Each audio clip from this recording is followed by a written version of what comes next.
Malo ko zna da u šabačkom selu Trbušac živi i stvara čovek koji je po drugi put nominovan za najprestižnije svetsko priznanje Nobelovu nagradu. Upoznajte profesora doktora Marka Todorovića. 2016. godine me je Srpska akademija na inicijativu Ruske akademije nominovala za Nobelovu nagradu iz oblasti hemije. Ove godine Ruska akademija i akademici su bili moji dragi gosti, ponovo su mu uručili priznanje, zamolili da ponovo održim niz predavanja i dali inicijativu da moja akademija mene nominuje sad iz oblasti ekologije. Hemičar svetskog glasa je pred našom kamerom otvorio vrata svojih odaja, a tamo na stotine zahvalnica, povelja, diploma i priznanja, svedočanstva 50-godišnjeg predanog rada, koji je nauci iznedrio mnoštvo inovacija. U sferi hemije ja sam postigao, najveći moj uspeh je dogradnja periodnog sistema. Nije bilo jednostavno modifikovati periodni sistem elemenata. Čačnuti, što je rekao gospodin Stanković, vi ste čačnuli u Sveto pismo.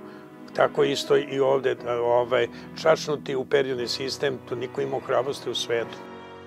Druga sfera je sfera biotehnologije, biogoriva. Ja sam prvi radio sa biodizelom kad niko nije ni znao šta. Meni se na fakultetu, tad u to vreme, pre 30 i nešto godina, smejali. Kakav biodizel i tako dalje. Danas je to realnost.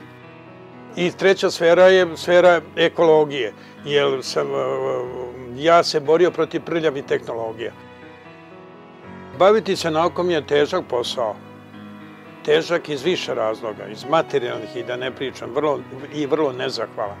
Jer u našoj zemlji baviti se naukom nisi ni nagrađen, ni plaćen, ni cenjen, ni poštovan.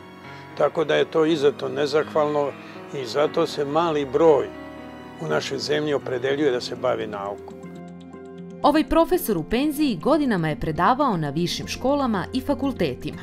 U naučne vode ga je povela želja da njegovi studenti što lakše i bolje razumeju hemiju. Pa iza sebe ima blizu 50 napisanih stručnih knjiga. Jedna od svakako najintrigantnijih jeste hemija starenja, proces koji se može usporiti. Čitajući ovu moju knjigu, sigurno može da se ukrade od života od 20 do 30 godina života ako se mladi ponašaju. Ja sam i naveo koliko mogu muškarci, koliko žene mogu da ukradu od života ako se ponašaju onako kako treba. Bilo priznanja ili ne, ovaj naučnik o kome će se, verujemo, tek pričati, kaže da od nauke neće odustati, jer mu je želja da svojoj zemlji ostavi što više naučnih otkrića.